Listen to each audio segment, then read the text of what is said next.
Hey fans, this is Blue Goblin here, and I'm the Juggernaut, bitch! Get out of here. This is part one of my comic book review blog for the week of November 5th, 2008. Let's take a look at some books that came out, shall we? We got 5 here, so let's start off with an awesome one. Venom, Dark Origin, number 4. It's finally here, and man, was this book sweet. This is by far still one of the best stories told this year, especially when it comes to Venom. And I mean the real Venom, Eddie Brock, not Mac Gargan. Fuck him. This issue was phenomenally done. It shows the symbiote, showing Eddie Brock where it came from, how it came to be, and then it shows us Eddie Brock accepting him. Says, yes, take me. I'm ready to join with you. And a very stellar scene at the end of the book where he runs into Mary Jane. Now, I did notice one thing. Mary Jane does not have a wedding ring on, so obviously this is a brand new day-ish retelling of Venom's origin. But one thing puzzles me. Eddie Brock knows that Spider-Man is Peter Parker in this book, but how come he doesn't know now? Doesn't make any sense to me. But other than that, this book was really, really good. He runs into Mary Jane, tortures the hell out of her. Doesn't have to touch her or nothing. He can just intimidate her, and she about loses her mind. You know, crying her eyes out, just as she did back in the McFarlane days in Amazing Spider-Man 300. You know, very nicely done. He tells MJ, tell him when he comes back, we're going to kill him. Very good. Can't wait for issue 5. Pick this up, please. Next up, just got finished reading this one. This is X-Men and Spider-Man number 1 of 4. This is written by Christos Gage. Mario Alberti does the artwork. This book was incredible. I'm not gonna lie.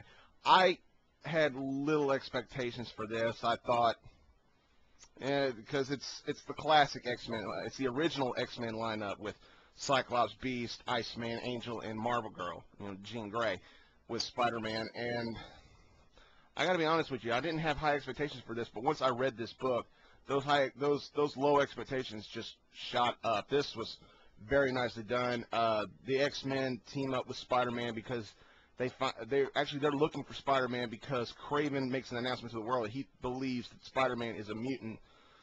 So the X-Men decide to help Spider-Man because of the threat against mutants, and I guess they just wanted to help him out because Kraven also recruited the Blob to help fight alongside with him, and it's a good thing the X-Men did show up to help Spider-Man. And this takes place back in the old days, back when Peter Parker was dating Gwen Stacy, but MJ was still chasing after him. You know, it was during the time she was just dating Harry Osborn to stay close to Peter. We all know where that went. But this is a good miniseries so far, but it's only issue 1, so go ahead and give it a try. You might not be disappointed. Speaking of old webhead, let's go to Amazing Spider-Man. This is number 576. This is part 2 of the, what is it called again? It is called Family Ties. Very unoriginal title, but this is part 2 of Hammerhead's return, and this was just awesome. Joe Kelly, let me get it right there. Joe Kelly, I'm going to give you props. You did very nice writing this story. This was very nicely done. I thoroughly enjoyed every page. Knockdown, drag-out fighting at its best. Chris Bachalo, nice artwork, although I got to say, you make Peter Parker look friggin' ugly. I'm serious. And Peter Parker picks up a date at the end of this issue. This was actually very nicely done. When the Amazing Flash Thompson story came out 2 weeks ago, I was so pissed off. I was about ready to drop the book. But Joe Kelly, you saved me. Thank you. Very good. Let's go to Marvel Zombies 3, issue number 2. It seemed like it took a long time for this one to come out. I'm still peeved that this is only a 4-issue miniseries and not 5. It's kind of cheapening it for me, but this was pretty good. Machine Man and Joe Costa entered the Marvel Zombieverse. Now, this takes place back during the 5-year gap in Marvel Zombies Volume 1. This takes place, they enter the Marvel Zombieverse at a time period of 1 year after the zombies ate the Silver Surfer and Galactus. Because the galactic zombies have already left Earth in search for more food, and we find out that the zombie Inhumans with the zombie Kingpin are cloning humans for a perhaps endless supply of food. And one thing that just made me laugh is that the Kingpin's wife is still alive because the zombie Kingpin does not want anybody to hurt his wife. His wife is the one thing that kept his willpower going enough for him to be a zombie instead of just flat out dying, because the last time I checked, Wilson Fisk doesn't have any powers. He's just 300 pounds of pure muscle. So other than that, this was really good. I'm thoroughly impressed by where they're going with this. Once again, I wish it was a 5-issue miniseries, but go ahead and pick it up. You won't be disappointed with this. Very good. Finally, we got the Ultimatum. We got Ultimatum #1.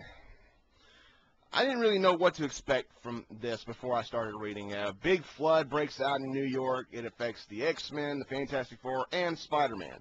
The artwork is just incredible. I love the artwork. Jeff Loeb's writing it, so it's not going to be that bad. You know, Jeff Loeb's currently doing Hulk right now.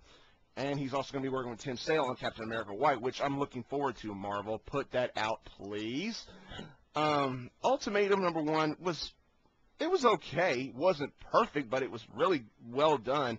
The big flood breaks out in New York. Sue tries to hold it back with probably the hugest force field she's ever used, and unfortunately it nearly kills her.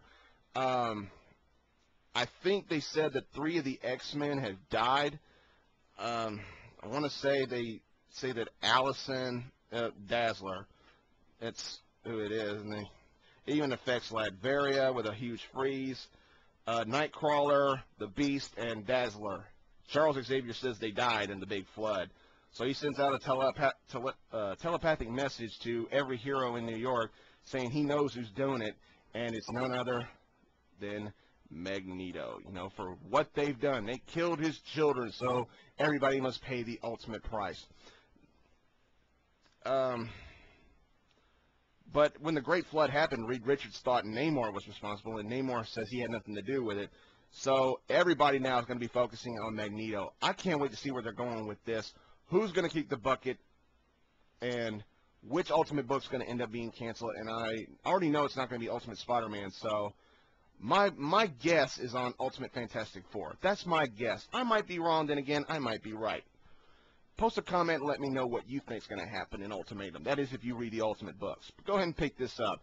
I'll go ahead and recommend it. It's not the best book of the week, but it's definitely worth reading. Well, I guess that's it for part 1. So until part 2 comes along, I'll see you later.